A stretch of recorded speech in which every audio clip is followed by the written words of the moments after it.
The virtual karma is a topic that we set in order to address the issues about the modern communication via social network. Actually, it was more like clarification of the understanding of the concept of karma, because these days people communicate so much on social network, and they can, create a lot of karma based on using these kind of devices on this platform. For example, when we press like button on certain kind of comments or content that really seems to be harmful or supporting hate speech, that is also considered as karma. So the topic was just to elaborate the understanding that when it's talking about the karma itself, is, we usually explain karma in terms of the action that done with the body, with our speech and our mind. But these days, because there are more devices and people may not really understand that it's actually falling into the categories of the same thing of body, speech, and mind when committing karma, even though those actions are done virtually, via this modern communication. So that's what really the session that we said today is all about. And also we can add up later on to answer some of the questions that people may need to know more about the karma. So for me today, I would love to start with a brief understanding of the karma for those who are the new audiences here, if you don't mind, of course. So as the terms karma refer to action with intent. So it means that every action that we do towards ourselves and other beings will be, will create consequences that will come back to us later on. The most confusing thing will be only the matter of time, that no matter of duration, whether those frictions of karma will return to us.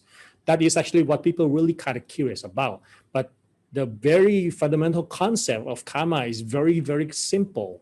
What you do is what you get, what comes around goes around, plain and simple as that. What people really want to understand more is the duration of how long it will bear fruits, and that's the tricky one. This requires a lot of other time to explain. Then the concept of the law of karma is basically to understand the mechanism of karma, to explain the consequences of each different karmas that we do and how to justify it between good, bad, right, and wrong, and how intense each action that we do, because it will be related to the types of result that will come back to us. So basically, when it comes to terms of karma, there are three ways that we can commit any action, any deeds. The first one, of course, is start with the mind, because the mind is what originated into the thoughts. If that mind contains, let's say, the feeling of resentment, the feeling of hatred or anger, then our action will be based on that. For example, if I look at you, I see your face, I don't really like you very much, then the first thing it will reflect into what I say. I probably, instead of saying you hi with pleasant sound or pleasant voice, I probably said it out to, it's like hi, with a harsher sound or something like that as well. And even the look I give to you will be a lot meaner than the kinder eyes when I address to someone. So that's one of the way to look at how the resolve the karma at the beginning with the mind. And that is why in Buddhist concept, we focus a lot on how to purify our mind, keep it calm, steady, because in that way, it's a lot easier for us to develop positive thought and action, since the karma is the law of causality. But one major misconception of karma is that karma is not a communicable disease. It's not like coronavirus, okay? It's not something transmitted from one person to the next. Because I have a lot of questions that people ask, that why was I born into this family? Was I born into this kind of group of people? How are these things, like I'm sharing the part of karma with the people around me. It's not like that. It's a communicable disease. You don't get infected by karma. It is something that we have done probably a long time ago, that's still ingrained in our deep inside, and then it's continue to show the effect up until today. So it's like a personal ledger, it's like the ledger that record what your income is, what your expenses, pretty much like that. And then as time goes by, these expenses really come back to us and become something. Now, what we want to cover today is the modern world of digital communication, because in this modern world of communication, we actually do a lot of, making comments, showing expressions like click like, and these days, like on Facebook, not only like button, you have like, you have angry, you have sadness, you have smiley face, instead of just the thumb up, right? So that actually, each time you do is also considered as a kind of communication, because if you look at the foundation of the verbal karma, the verbal karma is something when you address it, when you say it out, it depends on how the other person receive it. If something is to be untrue or to be false, is something to be hurtful, is something that will create resentment towards other, or if it is come from the kind of wrong intention that we have towards other people. For example, if I don't like someone, I give like, kind of very mean comments. That is also kind of negative karma that come from what I'm saying. But now, based on the social media that we do, you can see these days, things that are very, very common are like hate speech, harsh comment, all the way to fake news. So all of this actually fall into category of negative verbal karma as well, because each time that we do is also kind of supporting false understanding. And that is considered as lying too, even though sometimes we are not sure. But if I know this to be false and I'm still doing it, then it's intentionally lying. The second part would be making negative comments or hate speech. There are actually people who committed suicide based on the comment that they read online about themselves, because it reducing their hurt the feelings. You probably heard the news of the actors or actresses in some countries that have been kind of bombarding by the harsh comment from netizen, from the people over the internet, and it hurt them so much, and they fall into a lot of sadness, depressions, all the way to ending up, committing suicide. So imagine if things that we say, things that we type down, just a little, not so many clicks on the keyboard, but it actually hurts someone so badly until they want to kill themselves. So basically, there is actually such type of karma that if I tell somebody, to commit suicide, you better die, for example, it's actually a kind of karma to return to me, to have this kind of hearing voice that keep telling me to kill myself all the time, and until I end up doing the same thing, because this is the kind of thing that I cause. I demoralize others. So what I got as a return is to being me demoralize myself. So that was actually one of the way. And that's why each time that we do actually put any kind of comments, harsh speech or fake news over the internet, or even press those buttons, like or angry, take a little thought before putting it on, before trying on such action to see whether it's to be true or not, it is from the credible source. Because sometimes we read on, I think everybody has the same experience as me. Certain kind of message, just keep circulating on your social network all the time, right? It just keeps circulating all the time. You can read the same thing over and over again. And even though it's like, completely fake news, but it's keep coming back to you. So, of course, that is to be wrong, but there are a lot of people who believe it to be correct. So if you see these messages are not credible, it's better not to, pass it on. It's better to just stop it and just, drop it all. So if anything that you're going to be sending out is supposed to be true, number one is the first thing. Number two, does it really have any particular purpose or benefits to readers?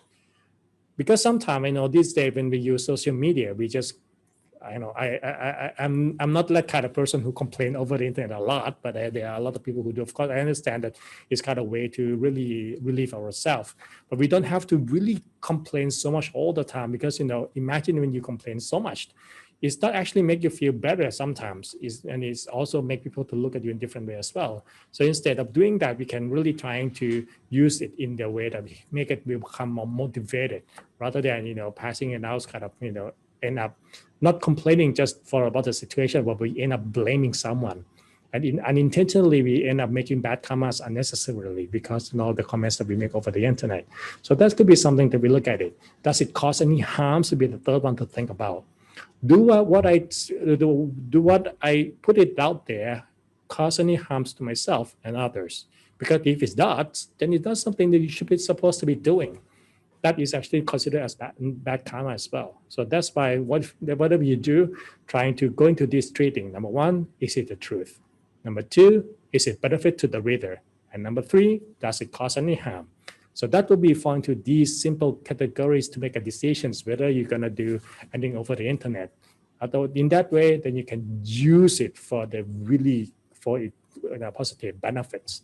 I think the most important thing for us these days is to create more spaces to have the positive communication.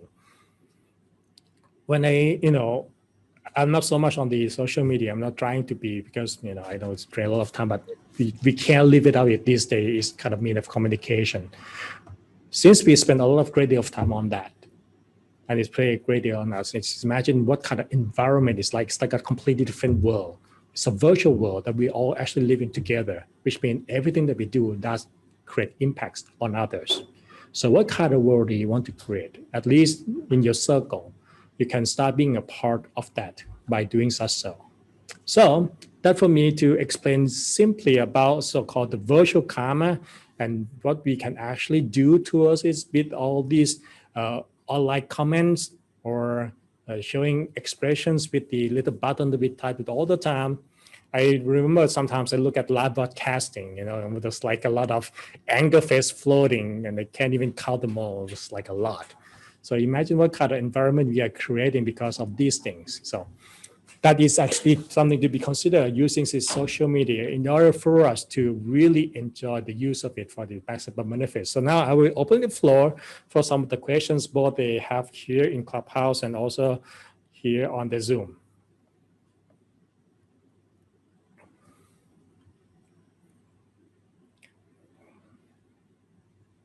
Sure.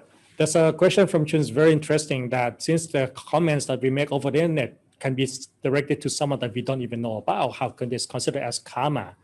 Well, since the terms karma or gam itself, starting from action with intent.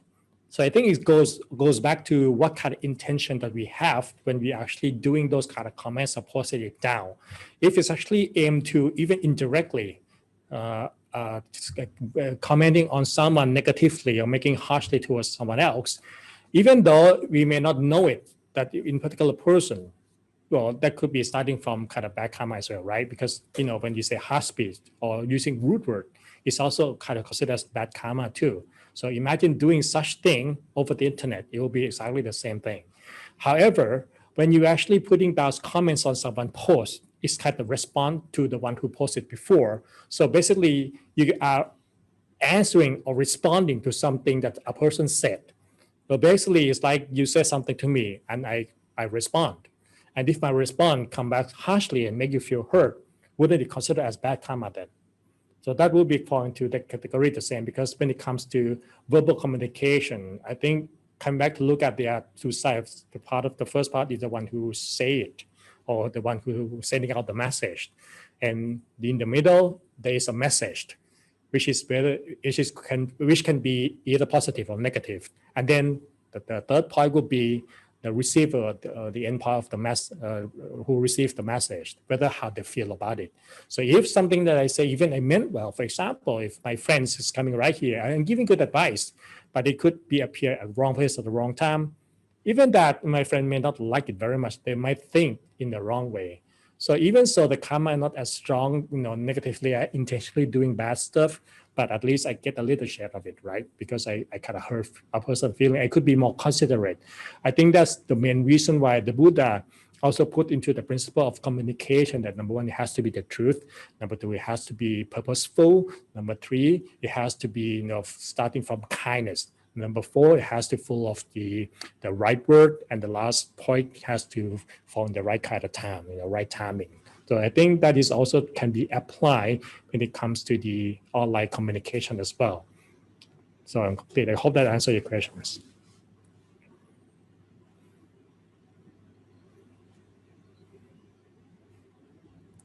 Okay, I get a question from Zoom. What is the common misconception about karma?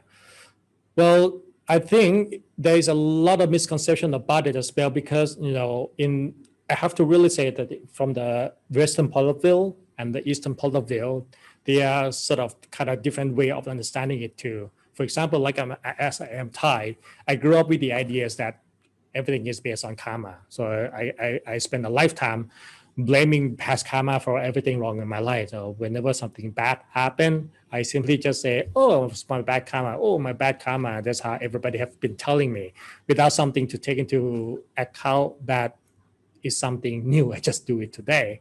So that could be one aspect too. Sometimes, for us to think that everything is based on our past karma, we forget to put a lot of attention to look at the present, because certain kind of event or circumstances that happen with us can simply be what we do today or to right now that create a result, not just everything based on our action. For example, now I'm not hardworking enough, to smart and hardworking enough in my school. So of course, I'm not going to get a good grade on that. Don't blame my bad karma about it.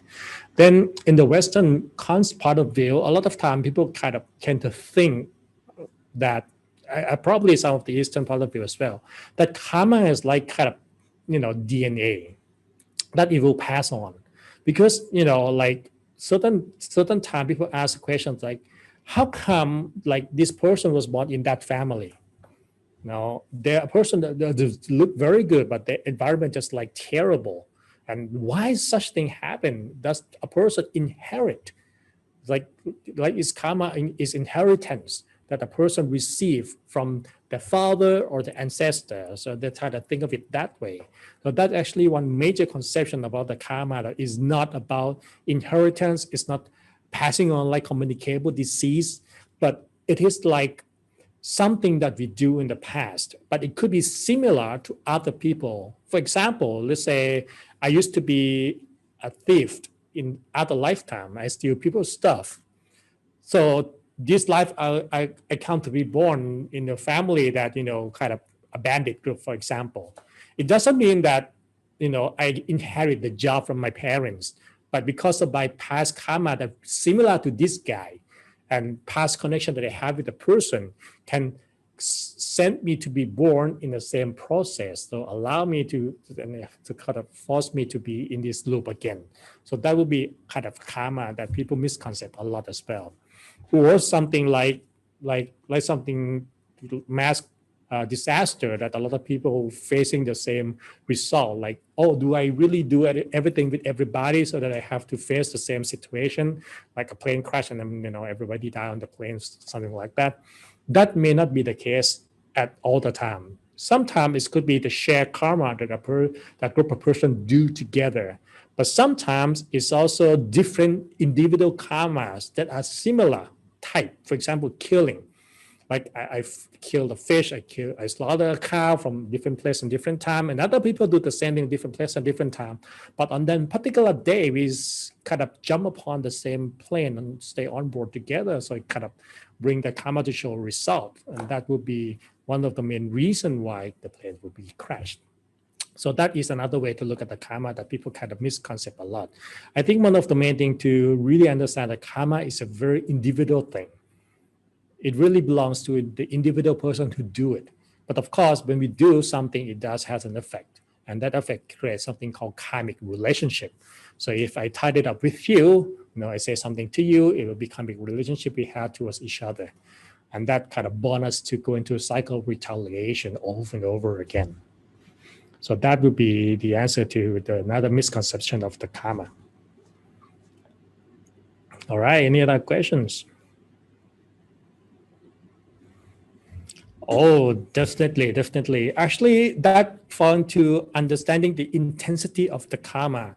And since karma starts from the terms action with intention, what justify the action of what justify the intensity of the karma? Number one, the stronger the intention, the stronger is the intent, the stronger the karma will be. For example, when you kill an elephant, you're going to have really strong intent because elephant is not going to give in easily, right? It's huge, it's bigger than you. So it means that if you try to kill an elephant, you really have to put a lot of intent. You have to make a lot of preparation, which means fall down to the second one, effort. Comparing with when you kill an ant, is so easy. You can squash an ant with the tips of your finger like anytime. So it takes a little of your thought into it and action effort that you make into the action itself. So these two really create different impact. So basically what kind of really affect the intensity of the karma is how much your mind involved. The more involved, the stronger karma will be. And that would be the answer. If you kill an ant, of course, it will have bad karma. Well, not as much as the killing an elephant, which is require more effort, stronger intention. Especially if the elephant is something that related to you is like you have been raising this elephant for a very long time. It could be, some kind of your household. And if you try to kill something like that, even more personal, so it take greater effort too. So that would create even more intensity of the karma. So I got another question. Is there any cause relationship? Yeah. Sure, Asha.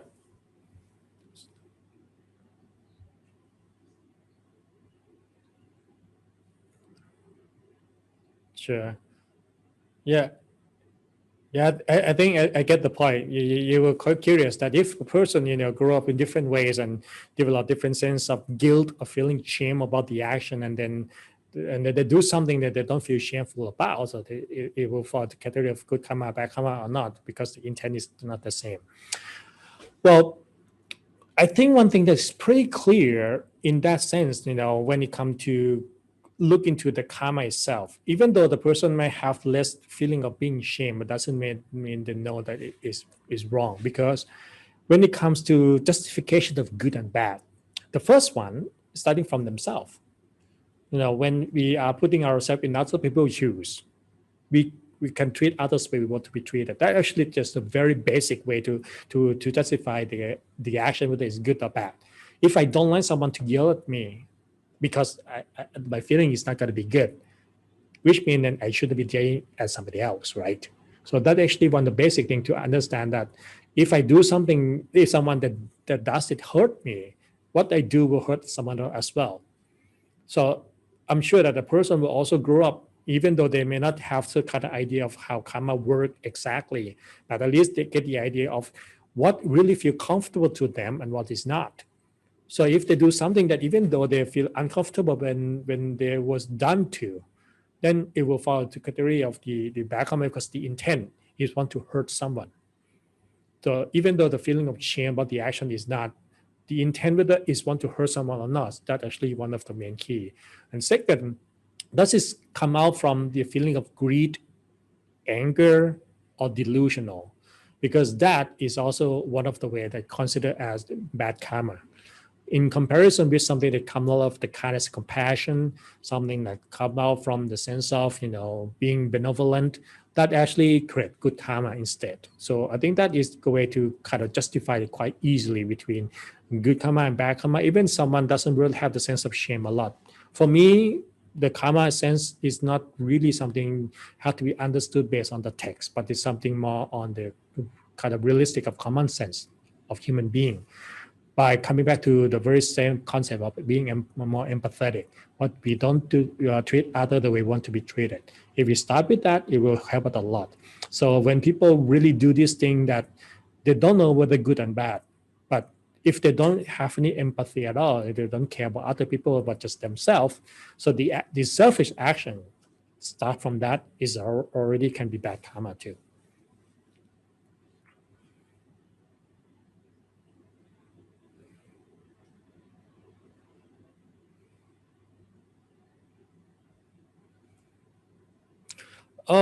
Karma doesn't have to always, show up in the next life only. Sometimes it appear in this life. It will depend on how much we have in the past related to this new one, and how intense we do this new one.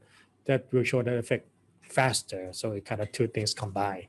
So that's why there are a lot of, if I have a lot of stockpile of this type of karma, let's say killing, then if I add up something a little bit more, it will easily show the effect in this life. Well, but some is going to be waiting to be repaid later on in the future. So